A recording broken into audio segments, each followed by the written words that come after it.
Hey everybody, it's Jason Blaha here, and I want to have a little story time for you guys. And remember guys, this is story time. This is just stories. So because it's just stories, this is not anything that anyone could use in court. And I'm not going to say anything in this video that could really get me into a lot of trouble. So I'm going to be very careful with what I say. And you know what guys? It doesn't matter if you believe me. It doesn't actually matter. The only reason I came forward with any of this, people might have noticed the timing, a rumor came down to me after all this lawsuit stuff happened when I was abroad in the United Kingdom that something had been uncovered, that a lawyer involved in this had uncovered something. And I wanted to be proactive.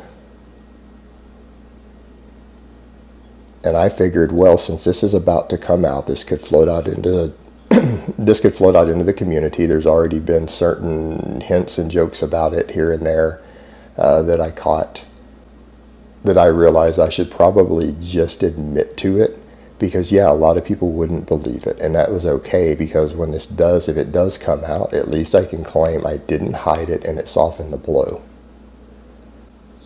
And instead, what's ended up happening is, of course, all these people have just said, hey, you're a liar. Large numbers of people have said, you're a liar, but you know what? Here's the thing.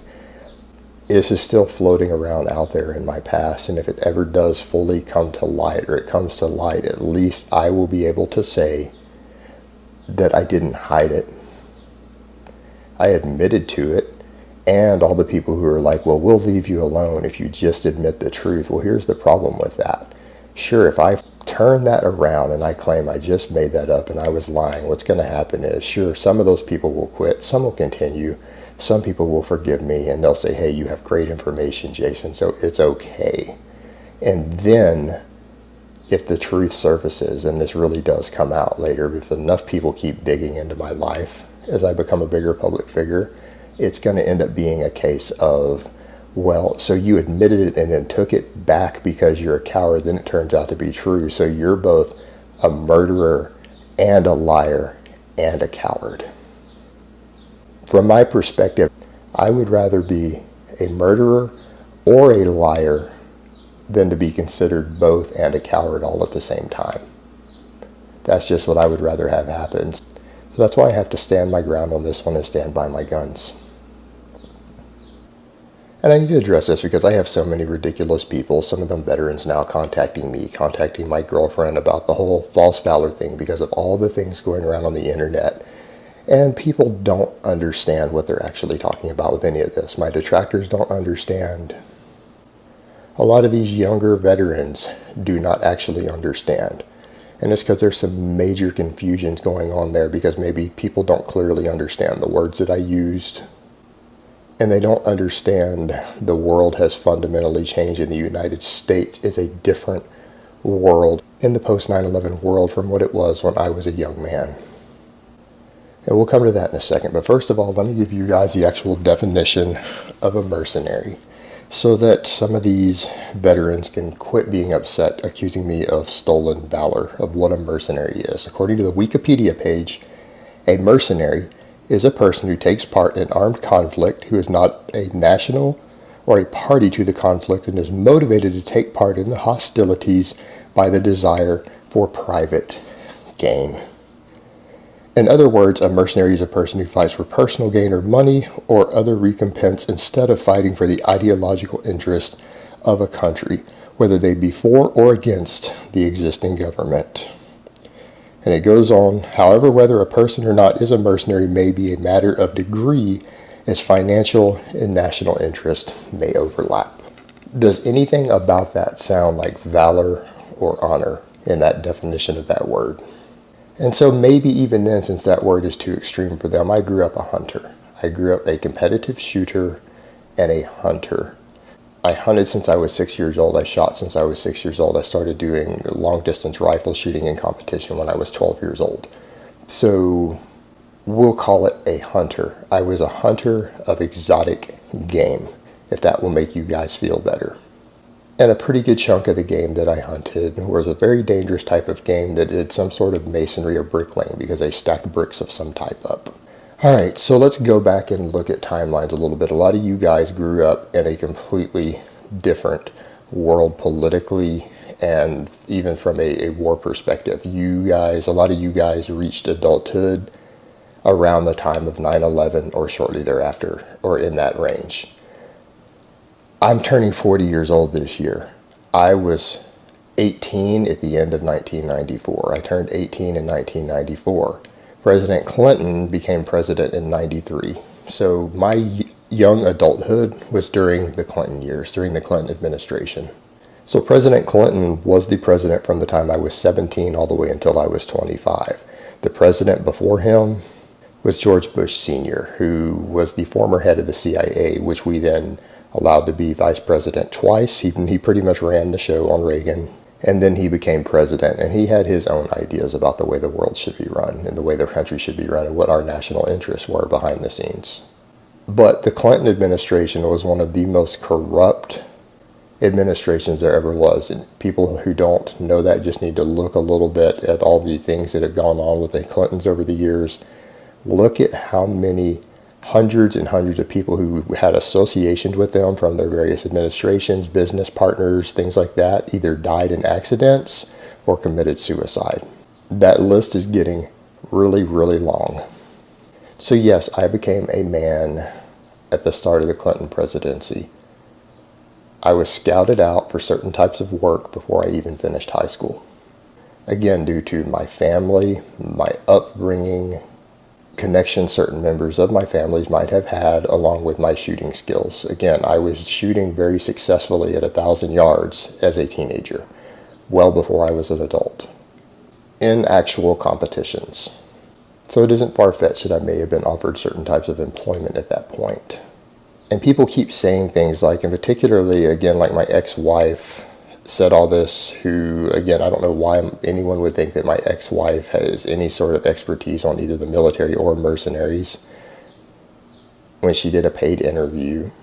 But people keep saying only mercenaries, only people who become mercenaries are people who were in the military, who were combat veterans. Look at what was going on in the mid and late 90s in the United States, nearby countries, and all around the world. What military veterans? What military veterans did we have in the 90s who would be willing to do large amounts of morally questionable work? The only veterans we had were from Vietnam, and those guys were getting really old at that point.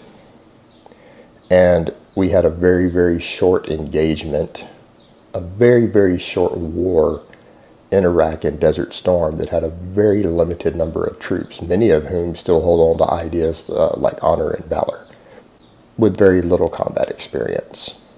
There were no veterans, logistically speaking. Where were people going to get veterans to do the massive amount of exotic game hunting and similar work that was being done?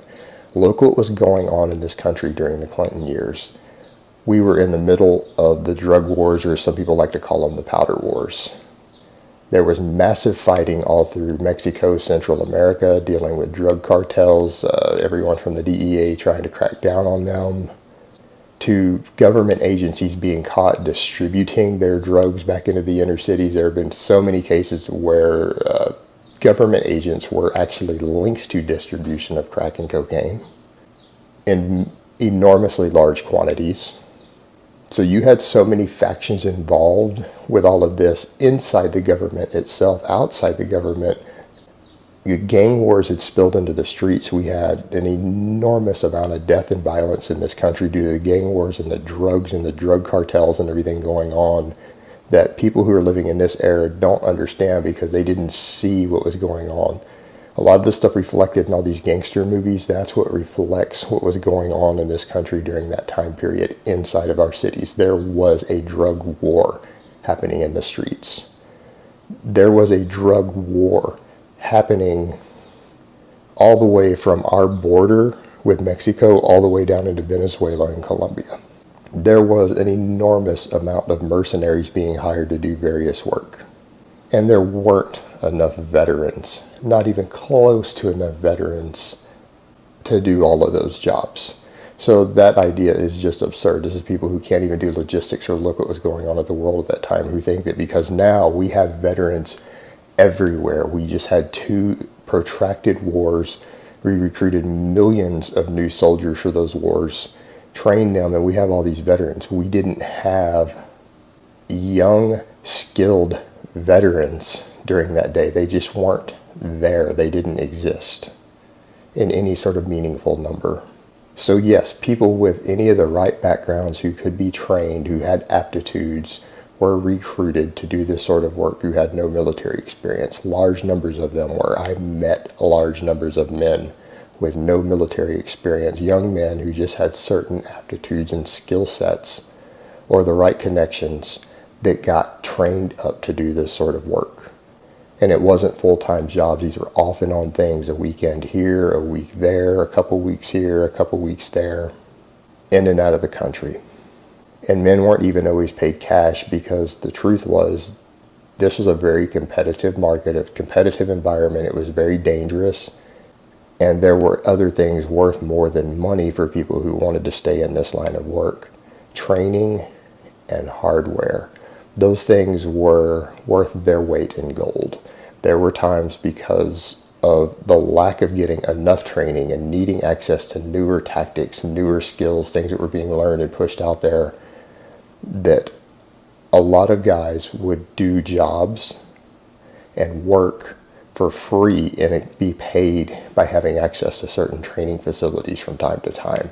Meaning they would go do a job and maybe be allowed and be trained at a certain facility for 2 weeks. Or they would be given access to hardware that they couldn't easily buy themselves. They couldn't just go buy it in normal gun shops and equipment and things and armor and weaponry. And equipment that was very difficult to get, that they would sometimes do jobs in exchange for hardware to improve their operational capacity, to improve their ability to make money. And when it comes to military-grade hardware and access to training facilities, nobody has deeper pockets than Uncle Sam. And during the Clinton years, they had very deep pockets when it came to that sort of thing. And the beautiful part, all of these young men were completely disposable. Completely disposable assets at the end of the day. We got worked hard, and sometimes we got broken.